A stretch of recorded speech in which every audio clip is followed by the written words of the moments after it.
Hey folks, Roy again, coming at you here with another Fosi Audio review of their GR70. It is a vacuum tube headphone amplifier and also preamplifier.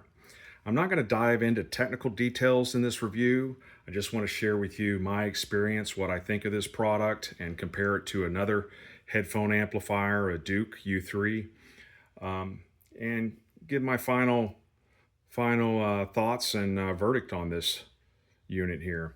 Again, typical boxing with Fosi here, the color in the box, GR70. So I'll dive right in here and commence the unboxing. Now I have unboxed this before, clearly, because I've used it and I'm sharing my thoughts on it. EVA foam, top protector there. Got another wall wart, guys, another wall wart. That's what we called them back in the day anyway. 12 volt, 3 amp. Instruction manual. Okay, instruction manual. Main unit here is covered in a plastic. Ooh, man, it is hefty too. It's a hefty unit. Built very nice, honestly. All aluminum construction. Very nice. We'll talk about that here in a second. Set that off to the side. What else we got in here? Some glass cowlings for 2 of the vacuum tubes. Now, one of these are military spec. The black ones here. Likely you're not going to find replacements for those very easily, or if you do, they're going to be a little pricey. Now this unit comes in about 190 US dollars before tax and applicable shipping. The other tubes here, one's for voltage amplification and another for some other amplification. I forgot, to be honest with you guys. So I'm going to get this box out of the way and bring this over right here. And I want to share one thing now. When you go to assemble this thing and put your tubes in, I guess I should do this. It's going to take some time, though, honestly, to do this. You want to be very, very careful here, guys. These tubes are very delicate. And also the pins, you want to make sure the pins are straight as possible. I'm having some trouble here, guys. Bear with me 1 second, please.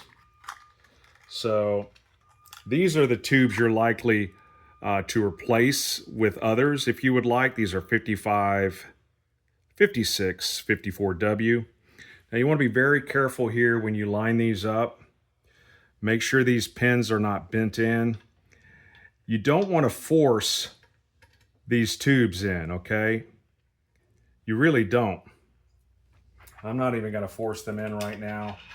What I'm concerned about, there's a couple of reviews of people saying it let smoke out or made some popping and crackle sounds or whatever.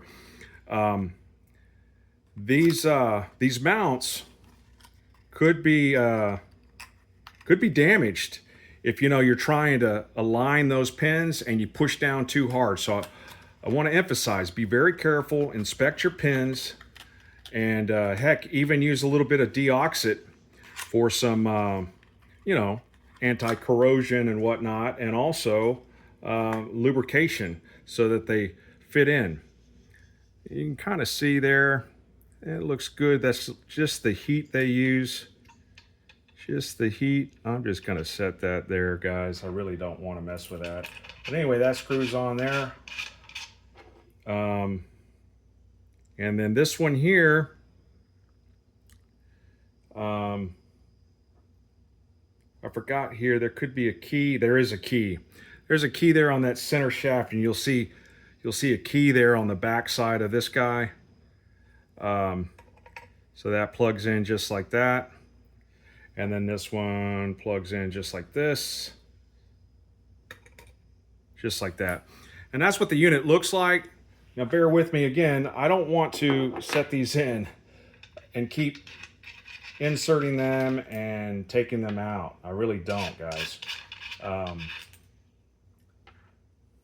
And I'm only doing this out of caution and suspicion. I could be completely wrong, okay? It could be built a lot better than I'm suggesting it is. But again, there's a couple of reviewers saying that it was faulty. This one is not. I've inserted the tubes. When I first turned it on, I didn't hear any sound. I was like, okay, is mine dead too? You got to let this warm up. Now, the instruction manual says 20 seconds.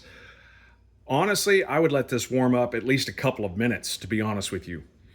So anyway, you turn it on. The way you turn it on is this is turned all the way counterclockwise to its stop.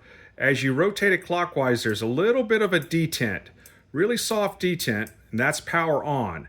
So right there is low volume, and then this is your volume. Now, some have said they don't like this because they inadvertently turn it off when they turn it down. I haven't had that experience. I haven't used it a whole lot though as well, so maybe there could be a better design in the future. I've also seen some units with black volume knob. I don't know if that was an accessory or they pulled it off and painted it black. Who knows? Let's just talk about the build. I mean, it's sizable. To compare this to, say, BT30D Pro amplifier, this is an extra 25% larger, I would say, maybe even 30%. In the front, you've got tone controls, treble and bass, and there is a noon detent on that, which I like a lot. You got a 1/4 inch jack for headphone, 3.5 inch for headphone. You got low impedance for headphone and high impedance. Now the low impedance is from whatever low value it is up to, I believe, 120 ohms, and high impedance would be for 120 to 300 ohm headphones, which, by the way, I think that's where this unit shines, to be honest with you. Coming here to the back, very straightforward. You've got your power, and you've got your audio in and audio out. And so if you're using this just as a headphone amp, you're going to do audio out to a preamp integrated amplifier to switch over to. But at the same time, you can also use this in line as a preamplifier for tube sonics. I guess if that's the right phrase to use. You could tie this into your system as a preamplifier and get, you know, that warm tube sound. So anyway, build quality is great. Worked for me. I enjoyed it a lot. I think my son, though, who actually has some higher impedance headphones, I'm just using the Sony XM4s with a wire at times, but I also stream Bluetooth from my streamer. But I think he's going to enjoy this far more because he's more of that headphone audiophile guy, and he's using these Sennheiser HD 58X Jubilees. They're open back, and these are 150 ohms. And man, I tell you what, awesome combination. I think if you use this for a high impedance headphone amplifier, wow, much different experience than this other headphone amplifier. I'll bring that into the frame here now. And I modified this one. I put this aluminum plate on, made these custom fasteners just so that on my rack, it's affixed. So whenever I go to plug in my headphone and take it out, it doesn't shift the unit. This one here is beefy enough. I was able to plug in my headphones. Move that back a little bit. I was able to plug in my headphones and out without this shifting. This guy here is so small, you can see the comparison. But here's the deal. On low impedance with my Sony XM4s, 3.5 jack, using this, compared to this guy, of course I've got to use a converter because it only comes with a 1/4 inch jack. I don't know how to describe it. This one seems more, I don't know, detailed. And I do believe it's a little bit with my older ears that I've had some loss in the upper frequencies that I could hear a little more detailed with this one. This one here seems to have more of a flat response, and I know many out there call it a warm sound, and I guess that's what it is, a warm sound. Now that being said, I use these Sennheisers, and this headphone amp versus this one, night and day, I prefer this one. So I don't know what's going on there. If you know maybe what's going on there, comment in the comments, please. But here's the overall impression I have on this.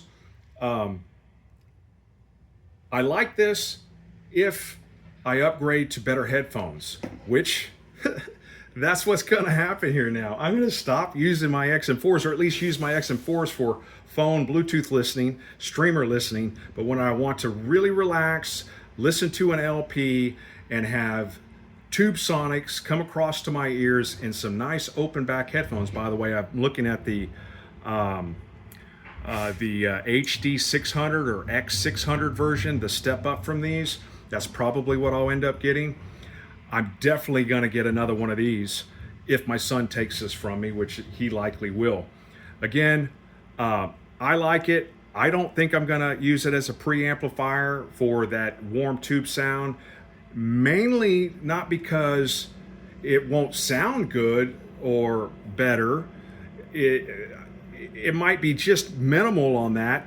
It's more, in my regard, too complex. It's just adding another component in the chain to manage and to be sitting on the shelf. And I like simplicity, and I'll probably leave something like this out for that purpose. But for the purpose of headphone, amplifier, high impedance headphone, open back listening, this guy wins over the Douk Audio U3, which I previously used. Not to say this isn't a bad guy. For what it is in the package, it's not a bad guy. They actually have a pro version of this. I'm not sure the difference. This one does have an op amp that you can swap, and I don't even recall or remember talking about op amp, but it looks like there possibly is some op amps in there that you can swap, but I've never been a fan of that. I really think that most manufacturers that do that, they include an op amp that's pretty much the sweet spot. So I don't bother with it. As far as the gripes on this, I really don't have too many gripes. Now, this orange knob is loud, but if you have other Fosi products, a lot of them come with that orange knob, which kind of ties into the ecosystem, if you will. One thing is, I do kind of agree with other reviewers. A lot of the components in Fosi lineup, the form factor is different. And there's a couple of components where they swap the treble and bass. I think that's something that's kind of a significant miss that they can address quite easily. This toggle, it works. It's very simple. Although if I was designing it, I wouldn't have this old school looking toggle here. Rather, I would have something not red, black, or maybe even orange, I don't know. I would have a push button like this has, just because I think that would kind of look better on the front bezel here, because that's kind of a can and this is just a skinny knob. But at the end of the day, I do recommend this. I give this guy near perfect, 9.5 out of 10.